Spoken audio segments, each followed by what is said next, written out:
Bom dia a todos. Dia 3 de maio de 2022. Quero desejar a você um dia abençoado, que Deus te abençoe você e sua família.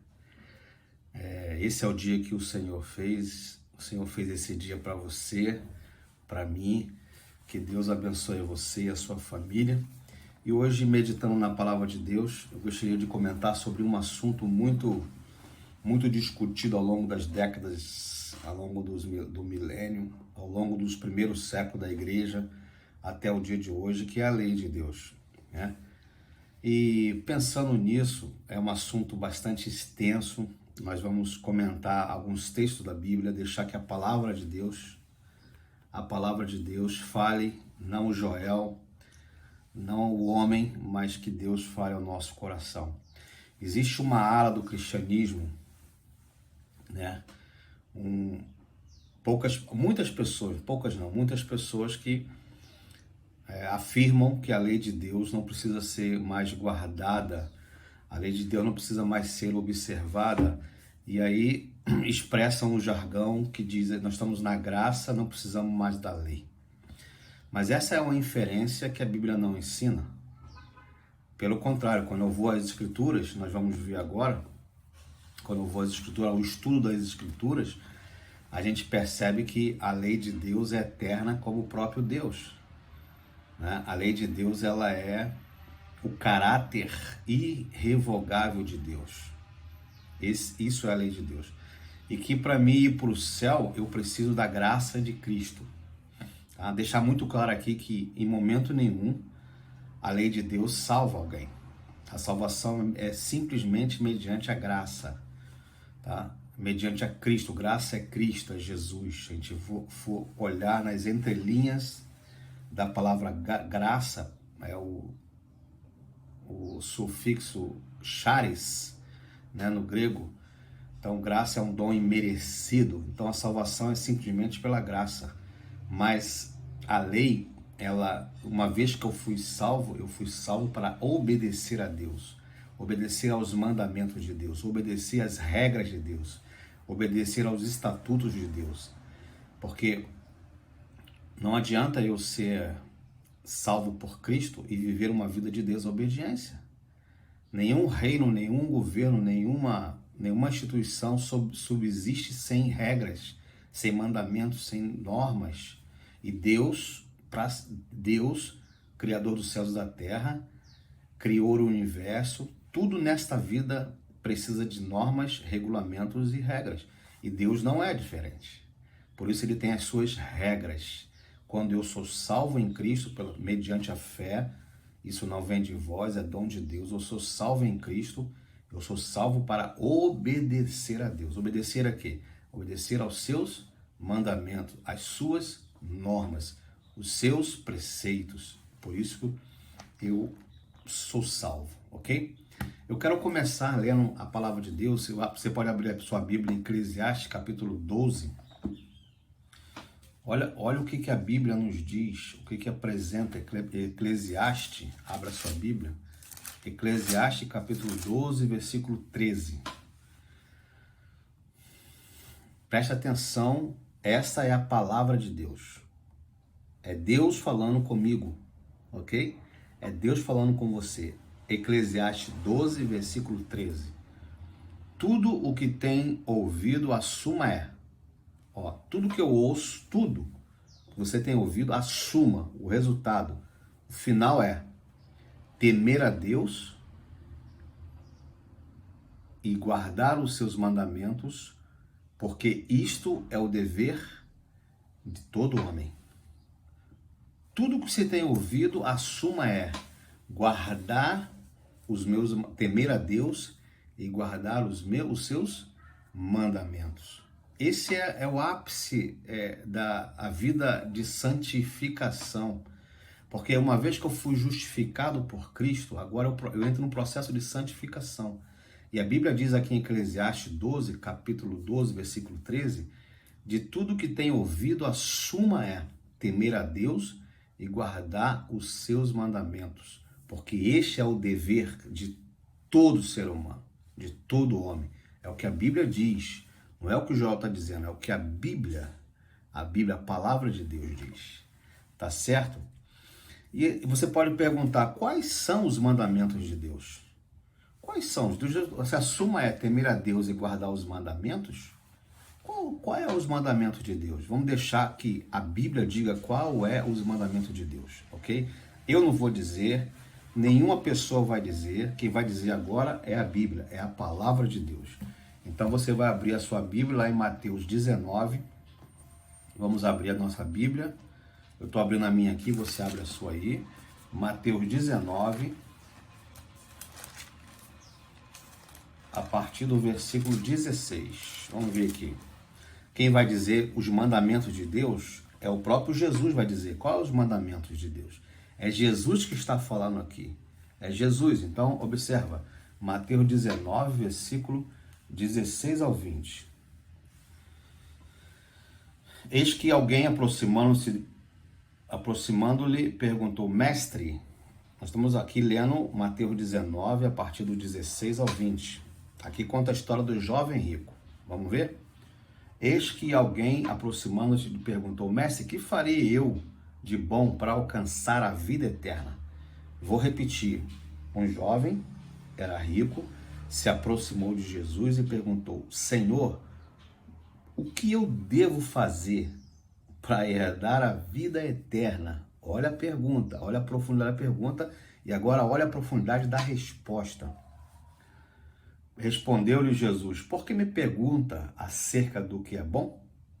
Bom só existe um, ok? Se queres, porém, entrar na vida, está falando da vida eterna, se queres, porém, entrar na vida eterna, guarda os meus mandamentos. Olha que legal! O Eclesiastes 12:13 diz que a suma de tudo é temer a Deus e guardar os seus mandamentos, ok? Ok. Salomão escreveu, a suma de tudo é temer a Deus e guardar os seus mandamentos. E aqui Mateus, no Evangelho, na vida de Cristo, ele conta o que é guardar os mandamentos, quais são os mandamentos. Essa é a pergunta que não pode calar. Quais são os mandamentos de Deus?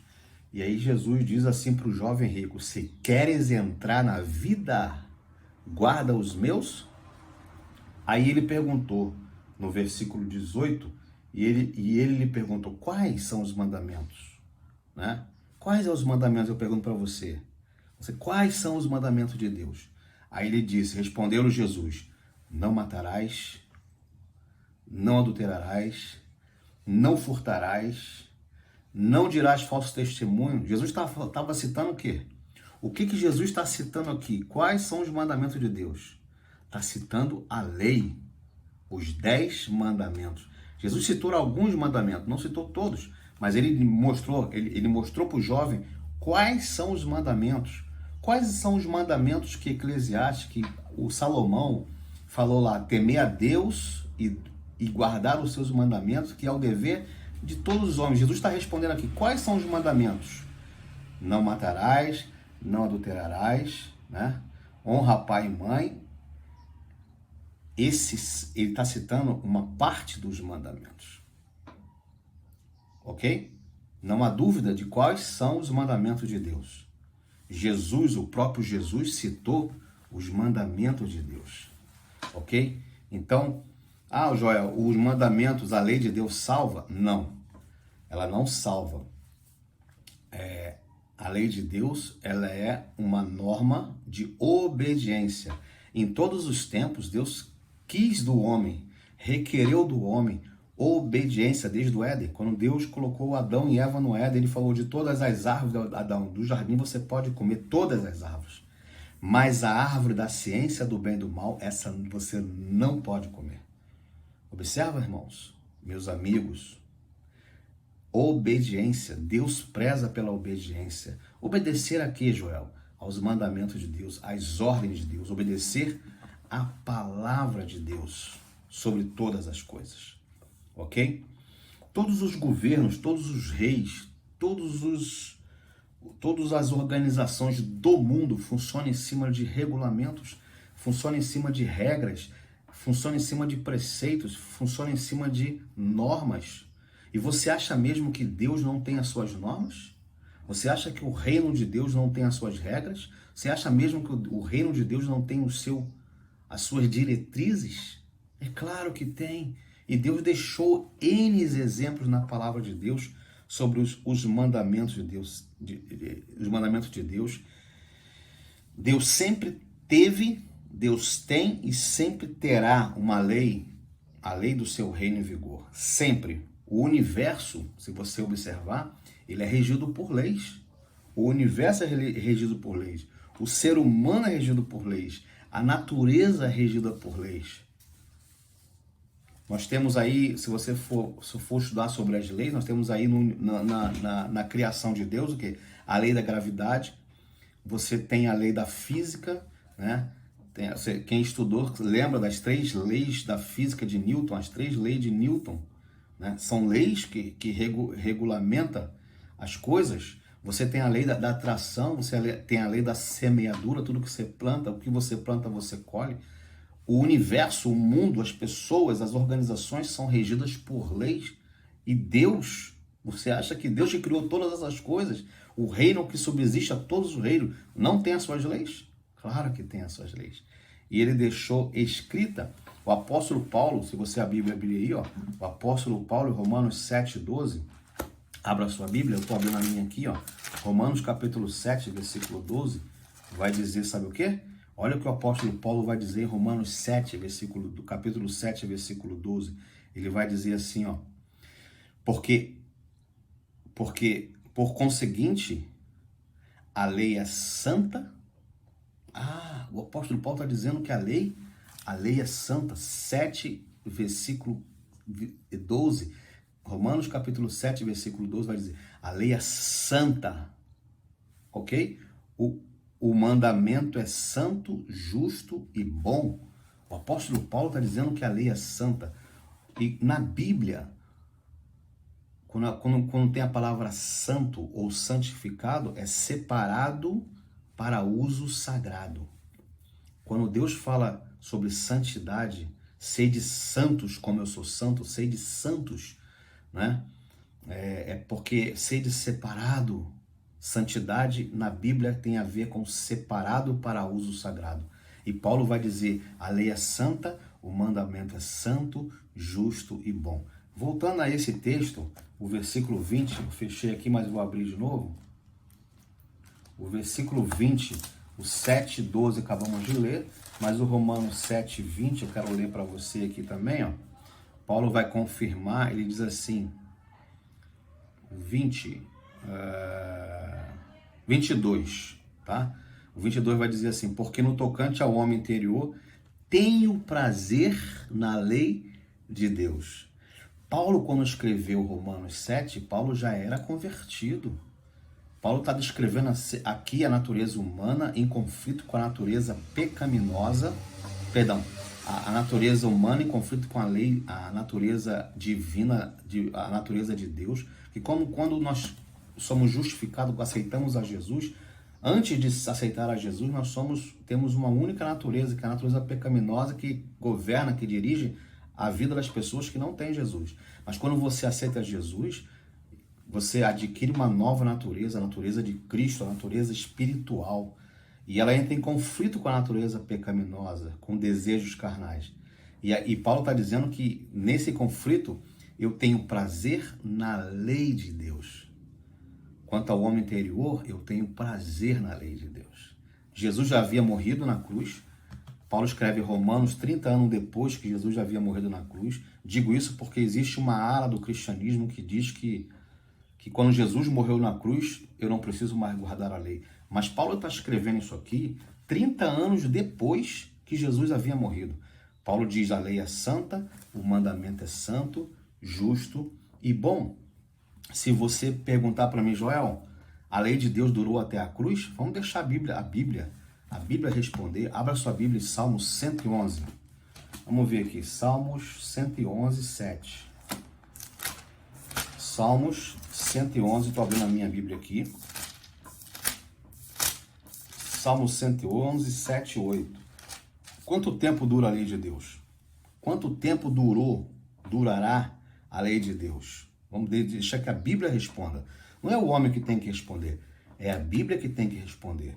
O Salmo 111, versículo 7 vai dizer aqui: as obras de suas mãos são verdadeiras, verdades e justiça. Olha, fiéis todos os seus preceitos, estáveis são eles para todo o sempre. Ué, fiéis todos os seus preceitos, estáveis são eles para quanto tempo? Para todo sempre. Quanto é todo sempre? É até a morte de Cristo? Quanto é todo sempre? E Jesus vai dizer em Mateus capítulo 5, 17. Vamos lá, Mateus 5, 17. Eu lembrei desse texto aqui agora. O Mateus 5, 17, Jesus vai dizer que ainda que existe céu, até quando existe céu e terra, vai existir a lei. E quando não passar o céu nem a terra, você olha para o céu, existe céu? Existe céu? Pergunta, existe o céu? Existe. Existe a terra?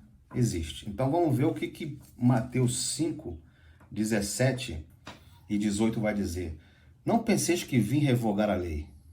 Não penseis que vim revogar, abolir, tirar. Não. Não penseis que eu vim revogar a lei e os profetas. Eu vim não vim revogar, vim para cumprir. Esse cumprir aqui no grego é plerô. Plerô quer dizer encher. Eu vim encher a lei. Eu vim aumentar, eu vim dar sentido para a lei. Porque os fariseus tomavam a lei como um fardo. E Cristo vem ensinar de que forma era correto guardar e obedecer à lei. Eu vim para cumprir. Porque em verdade vos digo, até que o céu e a terra passem. O céu e a terra passou? Você olha para cima, tem céu? Ok? Você pisa na terra, existe o planeta Terra? Tem.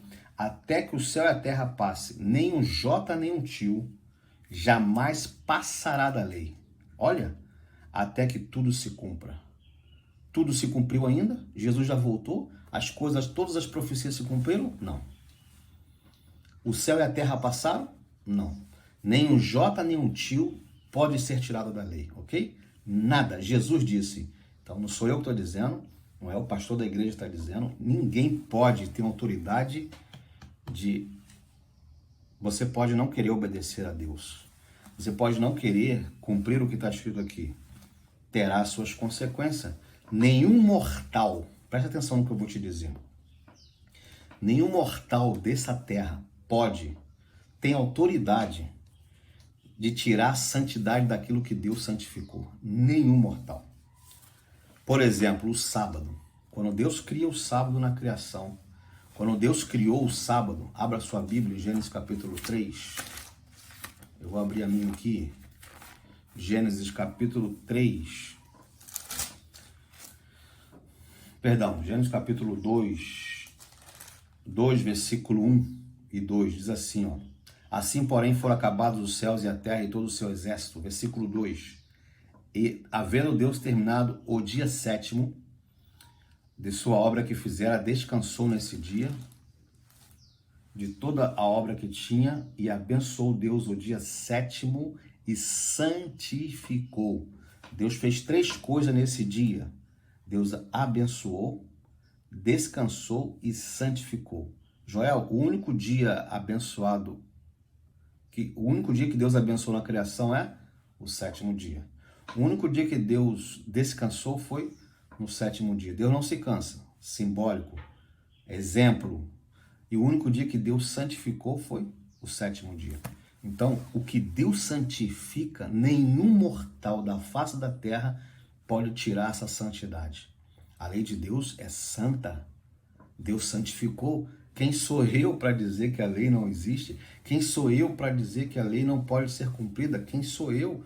O Paulo, o maior apóstolo do Evangelho, o apóstolo dos gentios, que escreveu muitas cartas, vai dizer: a lei é santa. O mandamento é santo, justo e bom. Meu irmão, você que tem falado muitas das vezes que nós não precisamos da lei, estamos na graça, irmão, por favor, em nome de Jesus, ouça o que a Bíblia diz. Romanos capítulo 3, 31, vamos ver aqui, ó. O que Paulo diz em Romanos? Nós estamos na graça.